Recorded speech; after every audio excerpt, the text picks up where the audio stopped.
வேணார் சரி. கர்த்தரிடத்தில் ஒருவரும் கேள்வி கேட்க துணியவில்லை.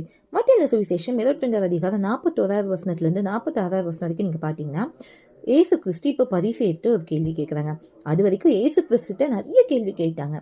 ஆனா கர்த்தர் ஞானமா பதில் சொன்னாங்க. இப்ப ஏசு கிறிஸ்து ஒரே ஒரு கேள்விதான் கேட்குறாங்க. ஆனா அவங்களால மறுத்தரவு சொல்ல முடியலன்னு வேதம் சொல்லுது. அது மாத்திரம் இல்ல, 46 வசனத்துல இருக்க அன்று முதல் ஒருவனும் அவரிடத்தில் கேள்வி கேட்க துணியவில்லைன்ட்டு. எவ்வளோ வல்லமில்ல தேவன் பார்த்தீங்களா?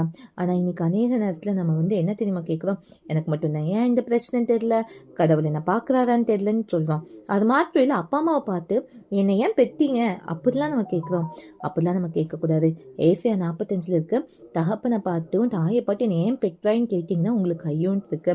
அப்படி கேட்காதீங்க. தகப்பன் தாய்க்கே நம்ம இப்படிப்பட்ட கேள்வி கேட்கக்கூடாதுன்னா, தேவனத்தில் பேசும்போது நம்ம தாழ்வா பணிவா விசாரிக்கணுமே வழியே கேள்வி கேட்கக்கூடாது. தேவனுக்கு மட்டுமே மகிழ்ச்சி உண்டாகட்டும்.